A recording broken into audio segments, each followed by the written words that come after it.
본격적인 정치 대담 나누기 전에 조금 전 들어온 속보부터 전해드리겠습니다. 서울 동부지방검찰청이 오늘 오전 한국중부발전, 한국남동발전, 한국남부발전, 그리고 한국서부발전 등 발전 공기업 4곳에 대해서 압수수색을 진행하고 있다는 소식이 들어왔습니다. 검찰은 앞서 자유한국당, 그러니까 국민의힘 전신이죠. 자유한국당 고발 이후 3년여가 흐른 이달 25일에 산업부를 압수수색해서 이른바 산업부 블랙리스트 의혹에 대해서 본격적으로 수사에 착수했다, 이런 분석이 많이 나왔는데, 오늘은 추가적으로 발전 공기업 4곳에 대한 압수수색을 실시하고 있다는 소식이 들어왔습니다. 보다 자세한 내용은 이어지는 뉴스에서 다시 한번 정리해드리겠습니다. 네, 전국 대담 이어갑니다. 문재인 대통령과 윤석열 대통령 당선인이 오늘 저녁 청와대 상춘제에서 회동합니다. 지난 9일 대선 이후 19일 만입니다. 역대 대통령과 당선인 가운데 만나기까지 가장 오랜 시간이 걸린 건데요. 관련 내용 박정하 전 청와대 대변인, 복기왕 전 청와대 정무비서관과 이야기 나눠보겠습니다. 안녕하세요. 안녕하세요. 네, 안녕하세요. 일단 앞서 저희가 조금 전으로 속보를 전해드렸기 때문에 관련 내용 간략하게 좀 짚고 본격적으로 대담 이어갈게요. 일단 이른바 산업부 블랙리스트 의혹과 관련해서 국민의힘 전신이 자유한국당이 3년여 전에 고발을 했는데, 이 본격적인 수사가 지금부터 좀 이루어지고 있다, 이런 분석이 많습니다. 어떻게 보십니까? 그렇게 보여요. 그러니까 뭐 그전에 이제 원치 않는 사표를 받았다라는 설에 대해서 이제 고발이 있었는데, 그 건에 대해서 수사가 어떻게 진전된지는 잘 모르겠습니다만 3년 동안 좀 묵혀져 있다가 지금 얼마 전에 한번 압수수색이 있어서 수사가 진행이 됐고, 오늘은 발전 4개사에 대해서 수사가 있습니다. 그래서 뭐 탈원 결정되는 과정 속에서 산업부는 어떤 역할을 했는지, 그리고 당시에 발전 관련해서 관련된 분들이 자리를 지키고 옷을 벗고 새로 오는 분들이 있는 과정 속에서 어떤 일들이 있었는지에 대한 수사가 진행될 것 같은데, 아무튼 진실이라는 것, 다음에 국민들이 알아야 되는 내용들은 좀 밝혀져야 되는 거고, 또 다시 이런 일들이 없으려면 아까 저희가 계속 요즘에 인사 관련해서 말씀을 많이 합니다만은 무언가의 현직 대통령과 당선인과의 이런 인사권과 관련한 사회적 합의가 좀 언젠가는 우리 사회도 좀 있어야 되지 않겠나, 이런 생각이 좀 듭니다. 네. 그러니까 핵심적인 거는 이겁니다. 임기가 남아 있는 공기업 임원의 이런 임기가 남아 있는데도 일단 정권이 바뀌고 나서 사퇴를 종용한 것 아니냐, 이 과정에서 직권을 남용한 게 아니냐가 지금 의혹의 핵심인데, 전반적으로 앞서 유죄가 확정된 환경부 블랙리스트 사건과 이 사건은 좀 비슷하다, 이런 분석이 많더라고요. 어떻게 보십니까? 그러니까 블랙리스트라고 하는 것이 네. 이 사람의 성향을 파악해서 이 사람은 어떤 이념적 성향을 갖고 있고 정치인 간의 교분 속에서 아마 그 대통령 집권당과는 코드가 안 맞고 이런 성향 분석을 해놓은 것이라고 하면 그건 이제 블랙리스트가 맞을 텐데, 네. 이 사람들의 임기와 관련돼서 임기 만료가 언제쯤 되는지에 대해서 정리를 해놓은 것은 그것은 인사관리 파일이 되는 거죠. 네. 이 두 가지는 좀 구분을 해야 되는데, 3년 전에 그 고발이 있었던 것을 지금에 와서 압수수색을 통해서 산업부 망신 주기를 하고, 그리고 또 발전 4사에 대해서 또 이렇게 한다라고 하는 것은 검찰이 오해받기 정말 딱 좋은 시점이다라는 국민적인 의혹이 생기지 않을까 싶습니다. 가뜩이나 검찰총장 출신 윤석열 당선자가 들어서고, 그러고 나서 일종의 충성 경쟁 차원에서 이 첫 발을 내딛은 것 아닌가, 검찰 차원에서. 또 당선자께서는 인수위에서 그동안 법무부 업무보고를 받을 때 검찰 업무부까지 포함해서 같이 했었는데 이번엔 분리를 했지 않습니까?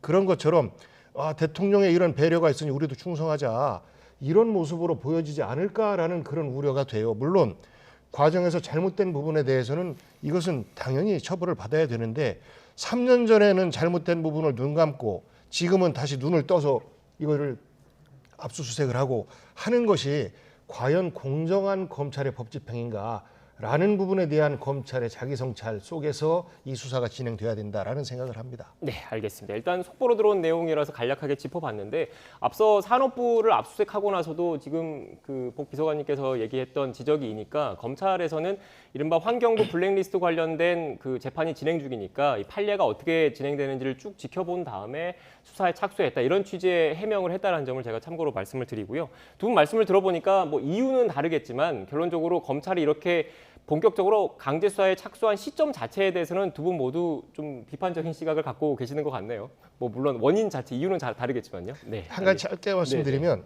문재인 정부 들어서 이전 정부에서 임명한 그런 임명직 즉 임원들 이분들의 한 60% 가까이가 정상적으로 자기 임기를 다 마쳤어요. 그런데 그 중간에는 이제 스스로 사표를 내는 분들이 한 40% 정도가 이렇게 되는 것이죠. 그런데 그분들을 모두가 다 정권 교체에 대한 강제 사표다라고 해석을 하면 사실 나는 뭐 전 정부에서 충성을 했던 사람인데 이 정부에 충성을 못하겠다라고 물러났던 사람들까지도 그렇게 좀 더 씌우기를 하면 나중에도 계속 쳇바퀴처럼 반복되는 것이라 전 이 정도 오늘 이번에 이제 이런 수사를 하면 마무리를 해서 다 다음부터는 반복 안 했으면 하는 그런 바람을 가지고 그러니까 있습니다. 어쨌든 진실은 좀 밝혀져야 된다라는 생각이 저는 뭐 지금 검찰 수사 시점에 대해서는 잘 모르겠습니다만 확인이 필요한 부분 아닌가 싶어요. 이거 3년 전에 굉장히 시끄러웠었던 얘기가 있잖아요. 지금 국회의원이 되신 당시 청와대 대변인이 우리 정부에서는 DNA가 사찰이라는 DNA가 없다라고 해서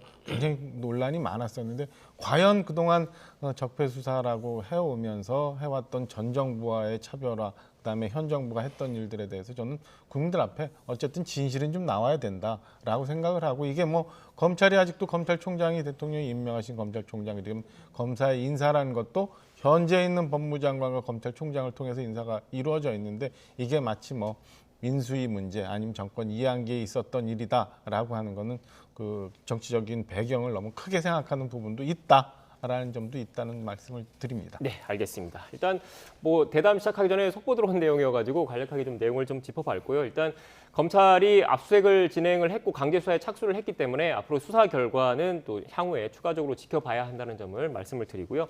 전국 현안으로 좀 이야기 이어가겠습니다. 오늘 문재인 대통령과 윤석열 대통령 당선인이 청와대에서 만납니다. 대선 이후에 19일 만이라고 하던데 제가 그래픽을 좀 준비한 게 있어요. 그 간략하게 어떤 내용들이 있는지 좀 띄워주시겠습니까? 네, 일단 오후 6시 청와대 상춘제에서 만납니다. 대선 19일만 당선 확정하고 나서 18일 만인데 배석자가 있어요. 그리고 지금 상춘제에서 만난다고 하던데 두 분 모두 청와대에서 근무를 하셨기 때문에 상춘제에서 만난다는 거 어떤 의미가 있습니까, 비서관님? 상춘제는 그 청와대를 죄송합니다. 청와대를 방문하는 국빈 네. 이런 분들이나 주요 외빈들과 예우를 최대한 높여드릴 때 상춘제에서 한국의 문화체험 겸해서 이렇게 모시는 공간인데요. 그러니까 좀 편안하게 만나자. 본관에서 공식적인 의전 절차를 다 준비해서 만나는 것은 좀 딱딱한데 네. 상춘제라고 하는 데는 조금 더 편안한 사랑방 분위기에 이런 분위기가 좀 있습니다. 그래서 문재인 대통령께서 격의 없이 이야기를 하자라는 차원에서의 상징적인 장소를 제안한 것 아닌가 싶습니다. 네, 그러니까 뭐 대통령 당선인에 대한 예우를 겸하면서 또 그 만찬 회동을 한다고 하더라고요. 좀 더 편안한 분위기에서 좀 시간을 좀 나누자 이런 의미입니까? 그런 배려가 좀 있는 것 같아요. 네. 일단 오찬에서 만찬으로 바뀌었고 뭐 장소가 이제 상춘제로 갔는데 지금 청와대 이전에 대해서 사실은 논란이 좀 많이 있잖아요. 지금 현재 문재인 대통령께서 이제 비서동으로 내려와서 주로 쓰고 계시는데 본관에는 사실은 여러 방이 좀 있어요. 그러니까 손님을 모실 만한 방이 좀 있는데 이쪽 비서동에는 그렇지 않거든요. 그래서 또 다시 만약에 윤석열 당선인과의 회동이 있으면 좀 본관을 이용할 수밖에 없는 상황인데 그렇게 안 하고 지금 상춘제를 좀 택한 거예요. 저희가 지금 화면에서 좀 전에 보았던 저 그림은 다 지금 본관에 있는 그 공간이거든요. 네. 그러니까 그걸 안 쓰고 상춘제에서 이제 저녁을 겸한 회동을 하신다는 건 이제 예우를 좀 해준 거라 보여지고 그다음에 또 하나는 그 오찬이 아니라 이제 만찬이다 보니까 시간에 대한 제한이 없이 얼마든지 두 분이 이제 더 충분히 얘기할 수 있는 시간이 있다. 또 하나는 그동안 뭐 사실은 몇 가지 논란이 있었잖아요. 뭐 이전에 대한 예비비 문제, 뭐 인사 문제, 뭐 이런 민감한 문제들이 있으니까 두 분이 단독으로 만나는 것보다는 혹시 모를 이 실무적인 차원에서의 점검을 위해서 배석자, 유영민 비서실장, 그다음에 장제원 비서실장 이렇게 배석해서 사자 만찬을 하는 걸로 보여집니다. 이후에 이제 저희가 통상 뭐 외교 의전 하다 보면은 배석자 없이 두 분 정상 간에 뭐 독대를 했나 안 했나 그 시간이 얼마나 되냐 뭐 이런 게 있는데 오늘도 그런 모습들이 연출될지 또 이것도 지켜볼 대목이라고 보여집니다. 네, 오늘 회동이 어떻게 될지 다들 궁금한데 마침 윤석열 당선인이 오늘 오전에 기자실에서 관련해서 언급이 있었다고 합니다. 녹취가 준비되는 대로 듣고 오겠습니다. 근데 뭐 오늘은 의제는 특별히 없고 조율할 문제는 따로 얘기할 것 같고요. 뭐 아무래도 이런 민생이라든가 안보 현안 같은 거는 얘기가 나올 수는 있을 겁니다. 그 누구니도 의제를 하진 않아서. 네, 윤석열 당선인이 오늘 뭐 의제는 특별히 없다라고 얘기를 했는데 저희가 그래서 정리를 좀 해봤습니다. 어떤 예상 의제가 있을지를 그래픽으로 준비를 해봤는데요. 먼저 첫 번째 예상 의제 준비되는 대로 띄워주시겠습니까? 네, 일단 윤석열 당선인은 의제는 특별히 없고 조율할 문제는 따로 얘기할 것이다 이런 원론적인 얘기를 했는데 먼저 보시는 것처럼 경제와 방역 문제, 특히 코로나19 관련해서는 두 사람의 대화에서 안 나올 수 없는 사안인 거지 않습니까? 비서관님? 그렇겠죠. 그러니까 처음 만나자마자 이런 말씀을 하기보단 자연스럽게 서로 덕담을 나누고 그 다음에 이제 식사를 하면서 이러저러한 코로나19와 관련된 방역 문제 또 이 추경 문제를 어떻게 해야 될지 고민입니다라는 대화가 아주 자연스럽게 진행이 되지 않겠느냐. 뭐 뿐만 아니라 그 집무실 현재 뭐 통회동 불편하지 않으십니까? 향후에 어떻게 하실 생각으로 뭐 작정하고 계십니까? 뭐 이런 이야기들을 하고 이걸 우리가 어떻게 도와드려야 되겠습니까? 자연스럽게 이렇게 이제 소통이 되어 가면서 나중에 이제 두 분이서 그러니까 보통 그러지 않습니까? 그 배석자가 있는 경우에는 잠깐 이제 식사 마치고 이렇게 일어나는 자리라든지 이럴 때 잠깐 몇 분 동안이라도 두 분이서 또 대화를 나누세요. 그런 대화 내용에 대해서 이제 우리 언론인들이나 국민들이 좀 궁금증을 가지시는데 그런 데에서도 배석자들하고 공유할 수 없는 내밀한 이야기들도 서로 할 수 있는 거 아니겠습니까? 예를 들어서 당선자께서 저 정치보복 안 할 겁니다. 걱정하지 마십시오. 라는 말씀을 또 두 분이서 또 내밀하게 드릴 수도 있고 그리고 대통령 정말 힘드니까 건강관리 잘 하십시오. 라는 이야기 할 수도 있고 뭐 그런 거 아니겠습니까? 그래서 의제는 의제라는 표현이라기보단 대화의 주제고 이것을 회담이다 회동이다 그러는데 이것은 회담이 아니고 그야말로 신구 대통령들의 만남이다. 그 속에서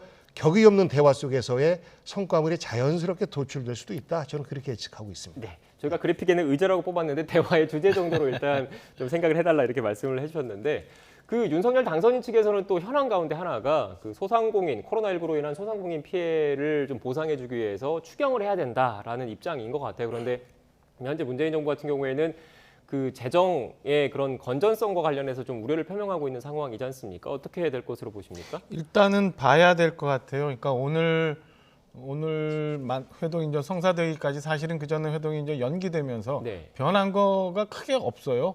무슨 감사위원 임명권 외에는 사실은 뭐 크게 변한 게 없는데 결국에는 두 지도자가 국민들이 이 회동이 연기되면서 오는 그 좀 따가운 시선에 대해서 서로 느끼고 계시는 거 아닌가 싶은 생각에 저는 오늘 만나 뵙고 얘기가 또 안 되는 부분이 있으면 내일이라도 또 만나고 하는 모습이 보여졌으면 하는 바람인데 지금 코로나 때문에 굉장히 힘들잖아요. 그리고 대선 내내 뭐 이 당선인뿐만 아니라 우리 민주당의 이재명 상임고문께서도 계속 그 코로나 상공인들 피해 복구를 위한 추경 예산에 대해서 계속 얘기를 했으니까 저는 글쎄 지금 기재부에서 어떤 입장인지는 잘 모르겠어요. 가장 큰 문제가 뭐 재원 마련이라고 하는데 재원에 대해서는 작년부터 있었던 뭐 추가 세수, 그 다음에 지금 현재 있는 600조 규모의 금년도 예산에서 세출 규모를 좀 어떻게 조정을 좀 하는 방안, 그 다음에 뭐 정이 안 되면 최소한이라도 국채를 좀 발행하는 방안에서 적극적으로 꼭 50조가 안 되더라도 저는 뭔가 기재부가 좀 적극적으로 좀 검토하는 모습을 좀 보였으면 하는 바람과 여기에 문재인 대통령께서라도 좀 의향을 그리고 민주당도 이에 대해서는 좀 적극적으로 협조하는 모습을 보여서 다만 얼마간이라도 우리 그 정말 힘든 상공인들 좀 도와줄 수 있는 방안이 저는 좀 마련됐으면 하는 바람이 있거든요. 여기에 이제 기재부가 어렵다고 생각을 합니다만은 지금 대통령과 당선인이 만나서 만약에 어떤 합의에 대해서 공감대가 형성된다면 저는 뭐 기재부도 또 다른 방식으로 고민할 수 있는 부분이 있다고 보여집니다. 그래서 오늘 회동을 통해서 이에 대한 공감대가 이루어지고 이를 통해서 문재인 대통령께서 기재부에 좀 검토 지시를 좀 해서 이게 적극적으로 국회에서까지 검토되는 그런 모습이 있었으면 하는 바람은 있습니다. 네.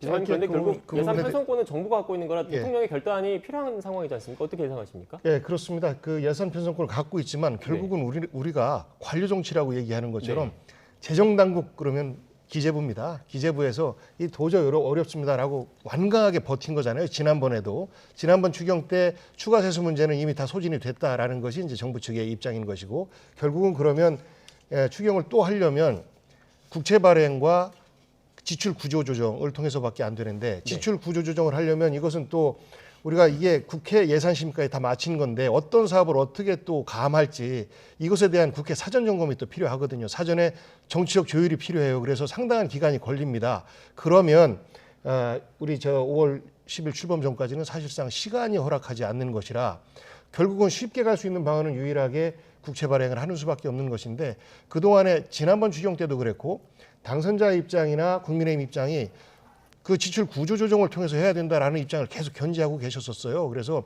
지금은 위급한 시기이기 때문에 국채 발행을 하자라고 이것에 대한 부담을 어느 누구를 비난하는 수단으로 삼지 말고 우리 정치권 모두가 함께 공동으로 감당해야 될 짐이다라는 것으로 저는 여야가 합의가 되면 된다라고 봐요. 박홍근 신임 대표도 조속하게 추경 진행될 수 있도록 촉구하겠다. 청와대도 촉구하고 정부에도 촉구하겠다라는 입장을 이미 밝혔기 때문에 저는 국민의힘에서 불가피한 국채 발행 그리고 향후에도 당선되고 나서도 이 코로나 수준의 코로나가 어떻게 전개될지에 따라서 추가 국채 발행도 또 불가피할 수도 있습니다. 이런 부분에 대해서 국민의힘에서 그동안에 국채 발행에 대해서 많은 비판을 해 오셨었는데 이것이 국가 운영에 그 책임을 지는 한 사람으로서 불가피함을 우리 국민들에게 인정하고 그렇게 가야 한다라고 정치권에서 합의하면 재정 당국에서도 정치권에서 합의한 국채 발행 규모 증액에 대해서 저는 더 이상 버티기 어렵지 않겠느냐라는 생각을 가지고 있습니다. 일단 이제 국채 발행에 대해서 논란은 사실은 있습니다만 제가 볼 때는 재정 당국에서 적극적으로 검토해 볼 의지만 있다면 저는 논의가 얼마든지 가능하다고 봐요. 그러니까 대선 때 보면은 뭐 윤석열 당선인뿐만 아니라 이재명 상임고문도 그런 얘기를 하셨고 오히려 윤석열 당선인 보고 국민의힘 가서 당을 좀 설득해봐라 이런 말씀도 많이 하셨는데 지금 이렇게 대치돼 있으면 가장 피해보는 거는 결국은 국민이거든요. 저는 문재인 대통령께서 기재부에 적극 검토를 좀 지시를 하시고 그럼 기재부가 검토를 할 거예요. 제가 볼 때는 뭐 충분히 검토할 여지가 있다고 보고요. 필요하게 지금 연출될 수 있는 재원이 얼마간, 그다음에 50조를 만드는데 국채 발행이 필요한 게 얼마, 뭐 이런 게 나오면 저는 인수위하고 그다음에 재정당국하고 그다음에 여야 양당간 협의하면 얼마든지 할 수 있는 거기 때문에 저는 국민들을 생각해서 이런 것들을 좀 잘 합의가 되어서 나오는 모습이 보여줬으면 좋겠다라는 바람입니다. 네. 일단 경제 방역 문제 첫 번째 현안에 대해서 얘기를 해봤고 두 번째 의제는 어떤 게 될까요? 준비된 그래픽이 있는데 그래픽을 한번 좀 띄워주시겠습니까? 일단 어떻게 보면 양측 사이에서 이렇게 만남이 연기되고 늦어진 가장 큰 이유가 한데 하나로 여러 언론 그리고 정치권에서 나오는 분석입니다. 뭐 정권 이양 현안인데 특히 집무실의 용산 이전을 위한 예비비 집행 문제, 그러니까 문재인 대통령이 국무회의에서 예비비를 의결을 해줘야 되는 거지 않습니까? 이 문제, 그리고 공석인 선관위원 선임 등 인사 문제도 좀 거론이 될 것이다 이런 얘기가 나오고 있는데 비서관님께서는 어떻게 보십니까? 구체적으로 이것을 어떻게 하겠다라고 가닥을 탄다라기보단 그러니까 흉금없이 말씀을 나누실 것 같아요. 네. 그러니까 현직 대통령은 훨씬 더 많은 정보를 갖고 있지 않습니까? 특히 안보 분야에 대해서는 뭐 가장 많은 정보를 갖고 계실 터인데 그런 부분에 대해서 아마 내밀하게 언론에 공개되지 않는 범위 내에서 말씀을 나누시지 않겠느냐. 거기에서 일정 정도 양해가 되고 의견이 합쳐지는 부분이 있다면 그러면 그 부분에 대해서 이런 식으로 접근하면 좋지 않겠습니까? 라고 하면 바로 후속적으로 배석한 사람들이 실무적인 검토를 그에 따라서 향후에 해라라고 할 것 같아요. 네. 그렇게 되면 이제 결과가 나오는 건데 그 서로 이제 예를 들어 윤석열 당선자께서 언론에 밝힌 대로 그렇게밖에 못합니다라고 하면 그 부분의 대화는 중단될 수밖에 없을 것이고 그 문 대통령께서도 그 당선자가 요구한 그 예산에 대해서 예비비로 편성을 해주고 싶죠. 왜냐하면 조금 민망하지 않습니까? 말을 안 들어주는 것처럼 보이니까. 그런데 예비비라고 하는 것은 뭐 잘 아시겠지만 명확한 집행 출처 혹은 선집행 후 결산을 하는 거거든요. 그래서 명확하게 곧바로 집행돼야 되는데 현재 이런 구조 속에서는 곧바로 집행이 좀 어려운 것들이라 이런 부분에 대한 실무적인 이야기들도 실무자들이 어느 정도 좀 그 대통령과 당선인께도 해드리고 그러면 상당 부분 의견 접근도 가능한 일정 부분 타협도 가능한 부분이 아닐까 싶고 뭐 선관위원 부분에 대해서는 이미 감사위원회에 대해서는 감사위에서 감사원장이 밝혔기 때문에 그 부분은 해결이 된 것이고 그리고 선관위 상임선관위원 문제에 대해서는 이 문제가 한참 전에 일어났던 거 아니겠습니까? 네. 대선을 앞두고 상임선관위원을 바꾸는 것이 정무적 부담이 되고 상임선관위원이 공석이 됐을 때 선관위 전체 관리에 문제가 되니까 그 조혜주 상임위원에 대해서 일부 기간 동안만 연장합시다라고 했던 그런 정무적 선택을 했던 것인데 이제 이것이 선관위의 관례와 또 야당의 입장에서 볼 때 이것은 잘못된 거다라고 해서 이제 그만두시게 된 거고 그러니까 이게 쭉 계속 이어져 왔던 거예요.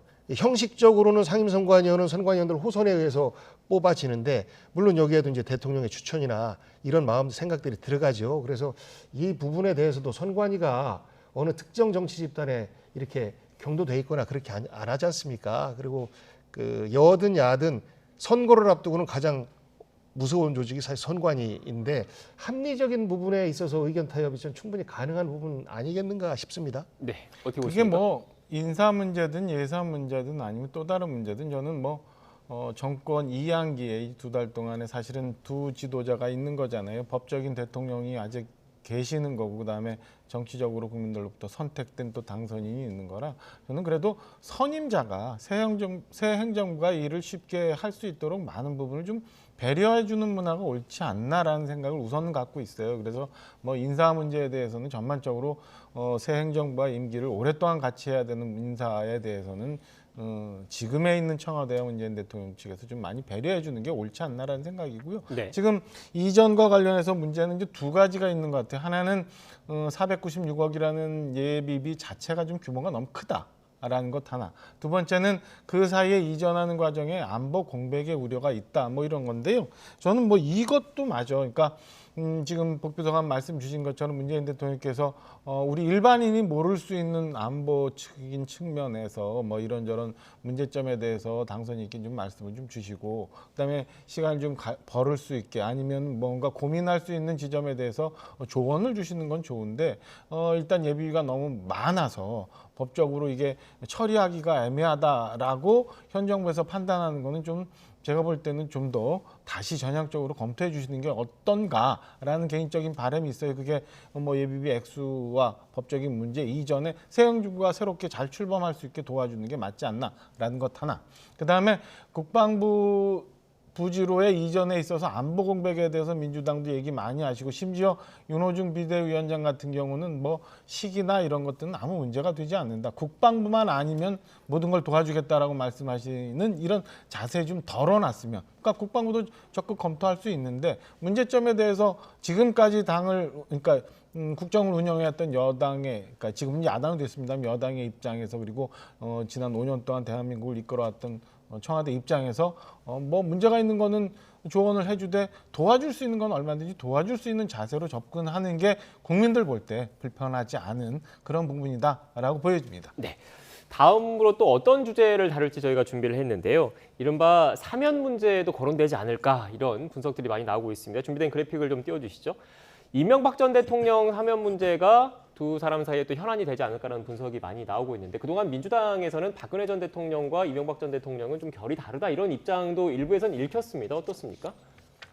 뭐 지금도 그 네. 생각은 똑같습니다. 네. 그 박근혜 전 대통령 사면에 대해서도 상당히 정치적인 부담을 안고 했던 것인데 이명박 전 대통령에 대해서는 지금 현재도 그 사면에 대해서 국민 여론이 그다지 좋지는 않습니다.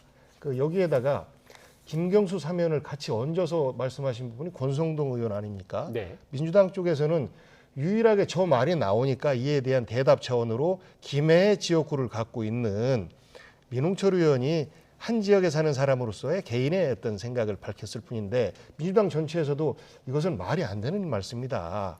100번 양보하더라도 MB 사면이 된다 하더라도 김경수 사면에 대해서 어떻게 대통령 스스로 또 민주당 스스로 얘기할 수 있겠느냐. 하고 싶어도 못하는 상황입니다. 그래서 이런 부분은 국민 통합 차원에서의 사면으로 이것을 뭐 승화시킨다라고 한다면 저는 당선자께서 취임하시고 첫 번째 그 사면 이런 방안으로 같이 묶어서 간다라고 하면 모르겠어요. 근데 이것을 현 대통령에게 짐을 씌운다라고 하는 것은 다소 부담이고 그러하기 때문에 MB 그 사면에 대해서는 사실 대화가 나올 수는 있겠습니다만 저는 흘러가는 대화 정도로 멈추지 않을까 이런 생각을 좀 해봤습니다. 네, 어떻게 보십니까? 이명박 전 대통령에 대한 사면권은 오롯이 제가 볼 때는 문재인 대통령의 결단의 문제라고 봅니다. 네. 그래서 윤석열 당선인도 저는 뭐 개인적으로 크게 그 건에 대해서 심각하게 뭐 얘기가 의제로 안 올라가도 괜찮다라는 생각을 갖고 있어요. 그러니까 문재인 대통령이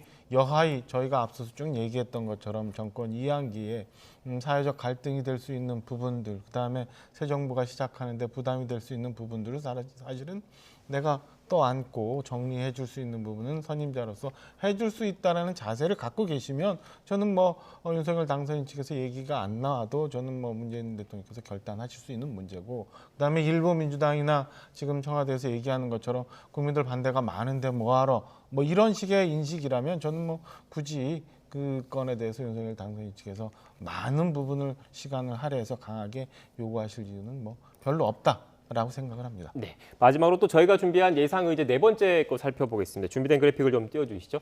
외교 안보 현안과 관련해서 이야기가 나올 수밖에 없을 것 같습니다. 최근 북한이 이른바 레드라인을 넘은 상황에서 문재인 대통령, 윤석열 당선인 모두 현재 한반도 정세가 긴박하게 돌아가고 있다는 데는 공감을 하고 있는 거잖아요. 네. 그동안 북한에서 쏘아 올렸던 미상의 네. 뭐 발사체 이런 부분에 대해서는 미국도 그렇고 우리도 그렇고 이것이 과연 위반인가 협의 위반인가라는 어떤 그 사이에서의 판단이었었는데 이분은 명확하게 북한에서도 이제 모라토리움 유예 선언을 하면서 쏜 거기 때문에 이것은 뭐 우리뿐만 아니라 전 세계적인 이제 관심 분야가 됐는데 이런 부분에 대해서 현 대통령과 당선자가 정말 긴밀하게 서로 공유하고 정보 하나도 빼놓지 않고 이렇게 서로 인수인계할 수 있는 뭐 이런 자리가 돼야 될 것 같은데 전체적으로 좀 우려가 되는 부분이 북에서는 과거 합의를 미국도 안 지켰고 남한도 안 지켰다라는 입장이고 그러하기 네. 때문에 우리가 계속해서 어차피 우리를 봉쇄하고 있으니까 지금보다 더 큰 봉쇄가 있을 수 있겠느냐 무력 침공 이외에는 사실 이렇게 생각할 수 있단 말이죠. 그러다 보니까 저는 이제 실험을 하는 거예요. 여기에 대해서 과거처럼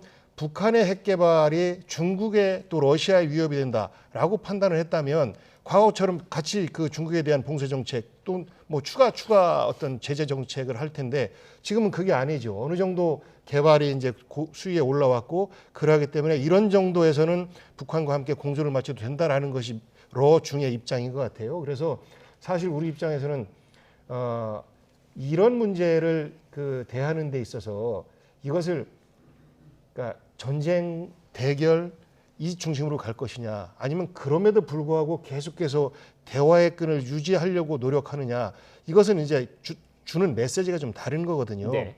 현재 문 대통령께서 극단적인 대립이 있었던 취임 초에 북에서 미사일을 쏘면 우리도 쐈지 않습니까?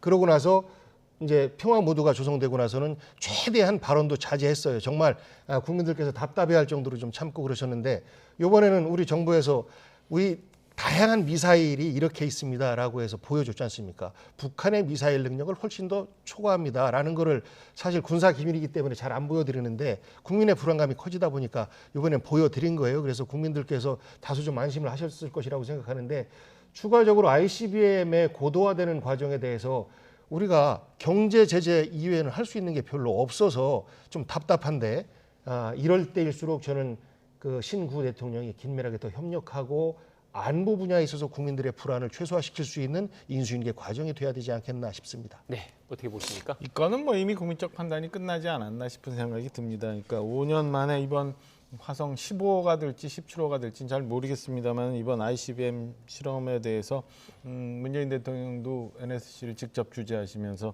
도발, 규탄 이렇게 규정을 해요. 그럼 그동안 5년 동안 있었던 뭐 남북 평화 모드나 아니면 종전 협정에 대한 마음이나 뭐 이런 것들에 대한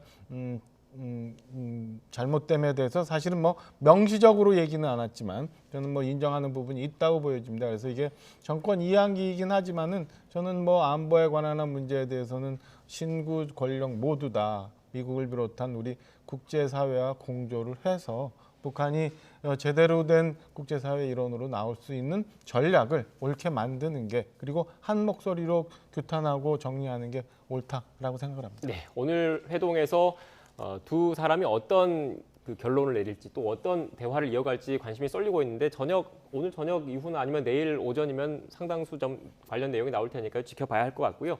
벌써 시간이 좀 많이 흘러서 간략하게 오늘 나온 여론조사 결과 한번 보고 지방선거 얘기 좀 간략하게 해봐야 될 것 같아요. 오늘 리얼미터에서 윤석열 당선인 국정수행 전망 관련 여론조사 결과가 나왔는데 보시는 것처럼 부정 응답이 더 많았습니다. 물론 부정과 긍정의 격차는 오차 범위 안에 있긴 하지만 지금 이 최근 추세 어떻게 보십니까? 이거는 겸허하게 당선인 측에서도 수용을 하고 냉정하게 봐야 될 부분이라고 봅니다. 우리 대선 결과가 0.73%잖아요. 이거는 제가 볼 때는 정권 교체만 허락을 했지, 국민들이 표로 통해서 그 국정을 이끌어갈 동력에 대해서는 스스로 만들어라는 명령이라고 이해를 합니다.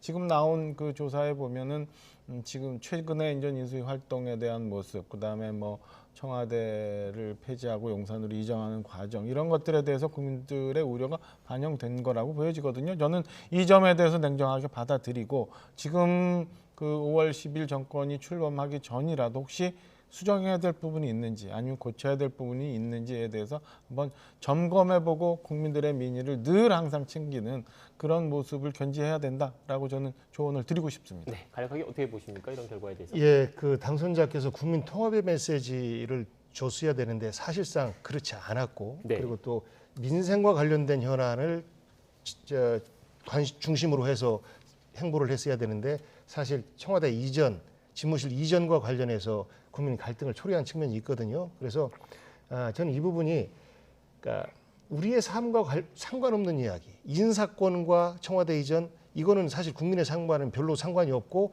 정치권에서의 이해관계라 왜 이 속에 당선자가 갇혀 있느냐라는 질책을 보여드리고 있는 것이라고 봐요. 그래서 사실 당선되고 나서 거의 80% 안팎의 기대치와 지지율을 보였던 역대 대통령 사례와는 굉장히 좀 놀라운 결과이기는 한데, 저는 이번에 회동이 결정된 부분도 한편으로 보면 이러한 부정적 여론도 당선자의 결정에 좀 영향을 미치지 않았겠느냐라는 것을 좀 미루어 짐작도 해보는데요. 저는 이제 시작도 안 한 거니까 이러한 국민들의 우려를 잘 받아 안으셔서 나중에는 더 긍정적인 평가를 더 많이 받는 그러한 국정 수행을 하시기를 저는 바라고 기대해 봅니다. 네, 결국 두 분 모두 민의를 겸허히 수용을 하고 민의에 따라야 된다라는 데는 공감대를 형성하신 것 같고요.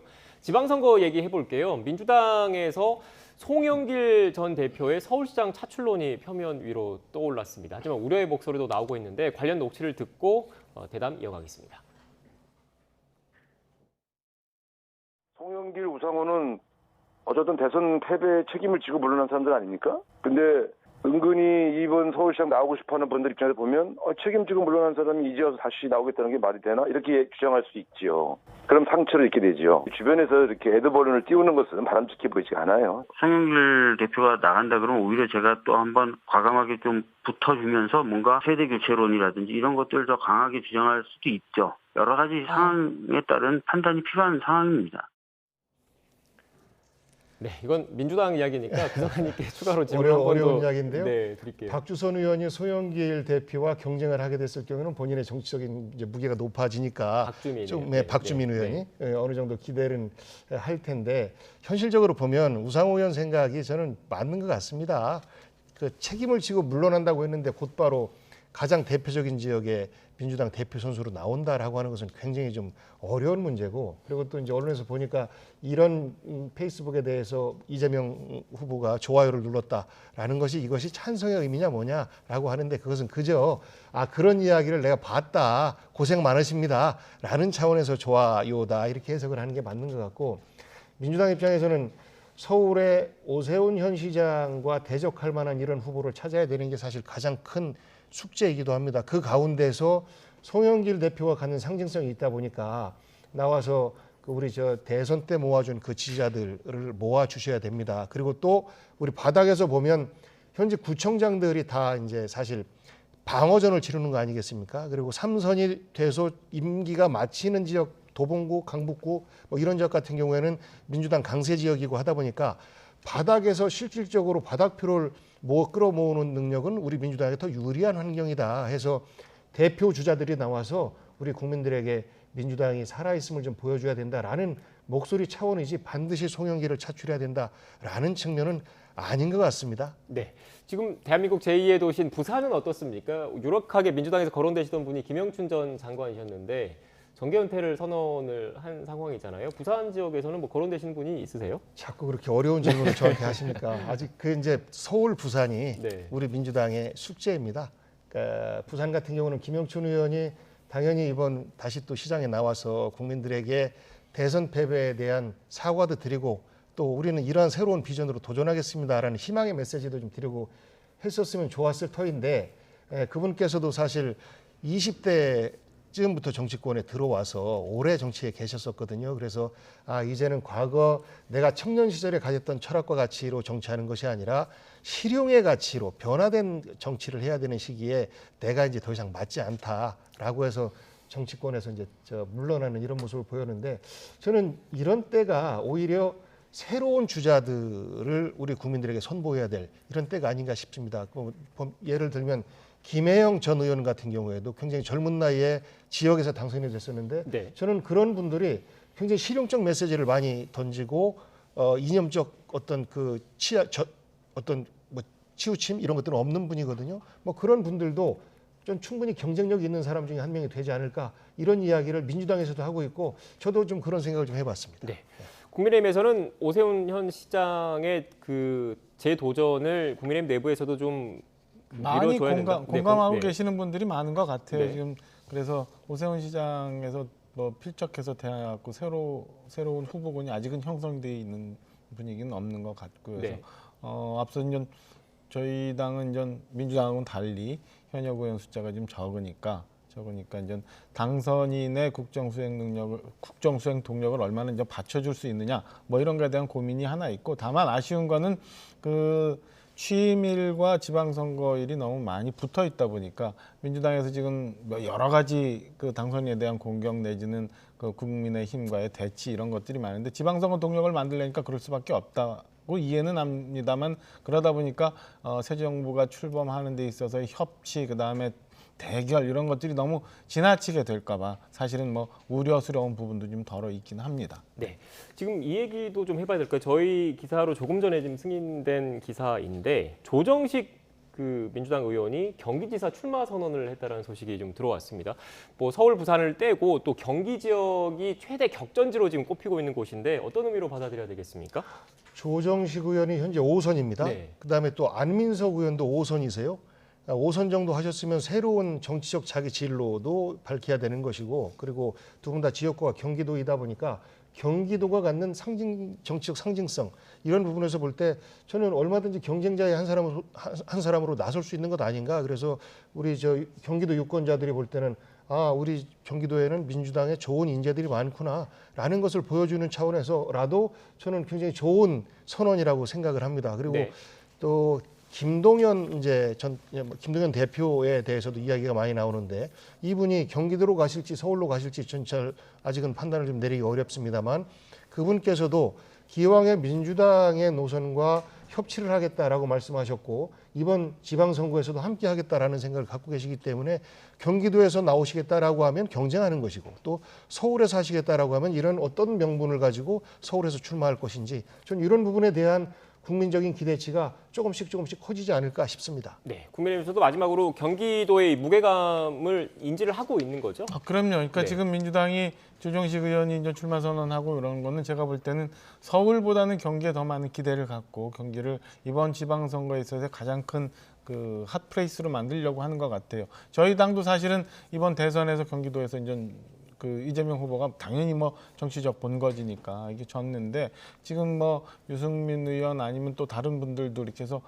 경기지사 선거 전이 아마 수도권 전체에 있어서 가장 중요한 바로미터 지점이 되지 않을까라고 예상을 하고 있습니다. 네, 누가 하마평에 오르고 있습니까? 지금 여러분들이 좀 뭐 나오고 있는데요. 뭐 사실은 유승민 전 의원에 대한 결과가 아마 이번 주쯤 나오지 않을까 싶고, 네. 그다음에 임태희 지금 특별고문 얘기, 그다음에 김은혜 당선인 대변인 뭐 이렇게 여러분들이 사실은 거론되고 있어요. 그래서 최종적으로 어떤 대결 구도가 될지 한번 지켜봐야 되겠습니다. 네, 알겠습니다.